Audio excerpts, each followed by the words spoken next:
एक बड़ी खबर इस वक्त हमारे पास आ रही है कि अब चुनाव आयोग ने यह तय किया है कि मार्कर पेन का इस्तेमाल नहीं किया जाएगा जिला परिषद बहुत के बड़ी इसके खबर में। है, ये बहुत बड़ी खबर है। और अब तक भारतीय जनता पार्टी और बाकी सारे लोग इस पर सवाल उठा रहे थे। अब चुनाव आयोग कह रहा है कि हम इसकी जांच करेंगे, इंक्वायरी करेंगे, लेकिन मार्कर पेन का इस्तेमाल अब स्थानीय निकाय चुनाव में नहीं होगा। महाराष्ट्र राज्य चुनाव आयोग का राज्य चुनाव आयोग का कि अगर साहब का सवाल जायज था ना, अब बताइए अगर जब सब रायता फैल गया है, उस रायता को अब समेट रहे हो 24 घंटे बाद, पहले यही तो हम लोग रुझाने देख लेते हैं। देखिए रुझानों में पुणे में बीजेपी आगे चल रही है, ठाणे के भीतर बीजेपी एकनाथ शिंदे आगे चल रहे हैं। बीएमसी, पुणे, नागपुर और ठाणे बीजेपी प्लस, यानी पुणे में बीजेपी अपने दम पर, नागपुर में बीजेपी और एकनाथ शिंदे, ठाणे में एकनाथ शिंदे और भारतीय जनता पार्टी, और पुणे में अपने दम पर, और बीएमसी में बीजेपी और एकनाथ शिंदे मिलकर आगे चल रहे हैं। तो इनसे ना अब तक तो मार्कर पेन और बाकी स्याही व्याही पर सब चीजें हो रही थी। अब चुनाव आयोग कह रहा है, राज्य चुनाव आयोग, कि हम मार्कर पेन का इस्तेमाल नहीं करेंगे। यही तो कल दिखाने की कोशिश चल रही थी कि भाई आपकी इंक मिट सकती है मार्कर पेन की, और अब जाकर बोल रहे हैं कि जिला परिषद में अब इस्तेमाल नहीं करेंगे। देखिए साहिल जी, मैं आपसे पूछ रहा हूं, क्या ये पहली बार था जब मार्कर पेन का इस्तेमाल हुआ था? ये अचानक क्यों जागते हैं ये लोग, जब इनको पता है कि पूरी तरह से इनका अस्तित्व समाप्त हो गया, पूरी तरह से ये हार गए, तब अचानक क्यों जागते? ये पहली बार तो नहीं था जब मार्कर पेन इस्तेमाल हुआ, लेकिन जब संदेह पैदा हुआ, जब प्रश्न उठे, तो आप संवेदनशीलता देखिए इलेक्शन कमीशन की, उनकी रिस्पॉन्सिवनेस देखिए, तुरंत बदल दिया उन्होंने। कल तक तो ये कह रहे थे कि भाई मार्कर पेन मिट भी जाए, साफ है इलेक्शन कमीशन कह रहे थे। अरे राज्य चुनाव आयोग कल तक तो कह रहा था कि अगर स्याही मिट भी जाएगी तब भी क्या हो जाएगा, कहां से होगा बोगस वोटिंग? ये कोई बात हुई? ये कोई बात हुई? और मार्कर पेन का इस्तेमाल तो 2012 चला रहा था ना, कई सालों से चला रहा था। नहीं, साहिल जी सुनिए, साहिल जी, ये कई सालों से चला रहा था, लेकिन कुछ ही देर पहले राहुल गांधी ने पोस्ट किया, कल उद्धव ठाकरे ने इसको लेकर अपनी बात कही। अब वो सवाल उठाएंगे रिजल्ट पर। नहीं, देखिए अंजना जी, मैं ये कह रहा हूं, कई सालों से मार्कर पेन का इस्तेमाल हो रहा था। कई इलेक्शन हमने भी हारे, हमने भी तो कर्नाटक का स्टेट असेंबली इलेक्शन हारा ना, झारखंड में हारे। तो क्या हमने ये सवाल उठाए?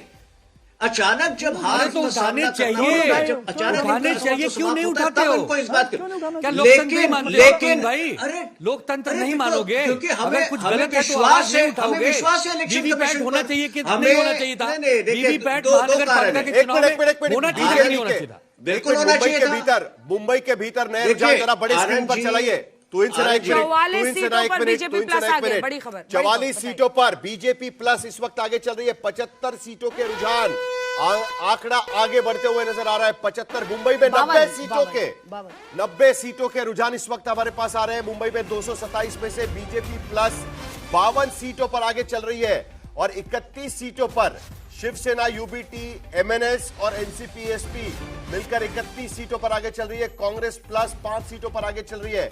अन्य के खाते में भी एक आध सीट जा सकती है, क्योंकि वहां पर एमआईएम एक आध सीट पर आगे चलती हुई यहां पर नजर आ रही है। पहली बार मुंबई के 100 के करीब मुंबई के रुझान अब पहुंचते हुए नजर आएंगे अंजना। लेकिन कुल मिलाकर अगर 4 बड़े शहर देखें तो महायुति यानी एकनाथ शिंदे और बीजेपी साथ, और कहीं पर बीजेपी अपने दम पर बढ़त वहां पर बनाए हुए हैं। तो 90 सीटों के रुझान आ गए हैं, सेंचुरी के बहुत करीब है। और बीएमसी में फिलहाल 52 सीटों पर बीजेपी प्लस यानी देवेंद्र फडणवीस कम एकनाथ शिंदे आगे हैं। वहीं ठाकरे बंधु और शरद पवार का जो अलायंस है वो 31 सीटों पर, लगभग आप सोचिए 21-22 सीटों का फासला हो चुका है। 5 सीटों पर फिलहाल कांग्रेस पार्टी आगे चल रही है। तो कुल मिलाकर बहुत बड़ी बढ़त फिलहाल 227 जो सीटें हैं बीएमसी के वार्ड्स हैं उसमें हासिल होते। पुणे एक तरफा है मामला, एकदम आप देखिए 45 पर है और दूसरा नंबर 8 पर है। वहीं आप नागपुर में देखिए जहां पर 63 पर बीजेपी प्लस है और वहां पर कांग्रेस 20 के आंकड़े में है। वहीं पर आप पुणे में देखिए 45 बीजेपी प्लस, एनसीपी प्लस, जो क्योंकि पवार फैमिली एक साथ है, वो 8 सीटों पर आगे है।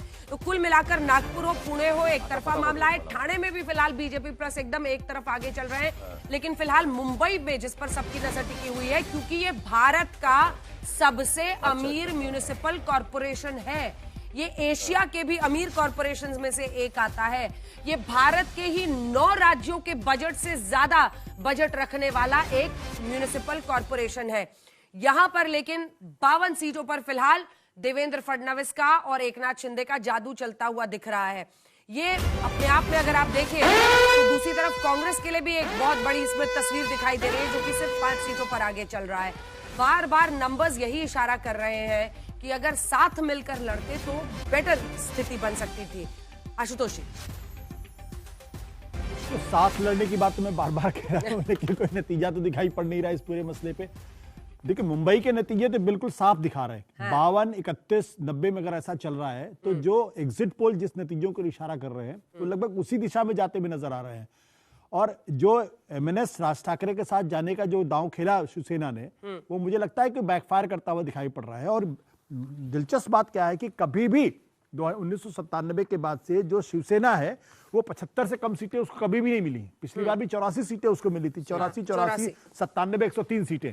जबकि भारतीय जनता पार्टी पिछली बार सिर्फ पहली बार हुआ 2017 में जो 50 सीटों से ज्यादा का आंकड़ा उससे क्रॉस किया। अभी लेकिन आधी सीटों का भी रुझान नहीं आया। तो मैं बात बता रहा हूं, ये ट्रेंड देखिए कि बीजेपी लगातार अपने कंसोलिडेट करती हुई जा रही है। और 2017 में 82 मिली हुई है और अगर उसको कंसोलिडेट कर रही है और कांग्रेस पार्टी नीचे जा रही है, शिवसेना नीचे जा रही है, तो इसका मतलब क्या है? इसका मतलब ये कि अभी भी विपक्ष को समझ में नहीं आ रहा है कि कैसे लड़ना चाहिए चुनाव, साथ लड़ना चाहिए, अलग अलग लड़ना चाहिए। अब ये तो आपने बहुत बड़ी बात कह दी कि दुबे जी तो सब समझते हैं, लेकिन आपकी पार्टी क्यों नहीं समझती है? नहीं, सुनिए तो पहले, ये जो महाविकास आघाड़ी बनी थी, इंडिया गठबंधन बना था, इसका ठीक है कहीं नफा हुआ, कहीं नुकसान हुआ, लोकसभा में अच्छे नतीजे आए, लेकिन उसके बाद क्या इतने आत्मविश्वास में हम लोग बह गए। मुख्यमंत्री का चेहरा घोषित नहीं, यही कांग्रेस ने, यही नाना पटोले अध्यक्ष थे, लास्ट तक कहते रहे कि हमें ज्यादा सीटों पर लड़ने दो, हम ज्यादा सीटों पर लड़े नहीं, हम इतने पे लड़ेंगे। तो ये जो रणनीति बनाने में कहीं कहीं हम असफल होते हैं, उसी का खामियाजा नतीजों में मिलता है। हम क्या कह रहे हैं कि बीजेपी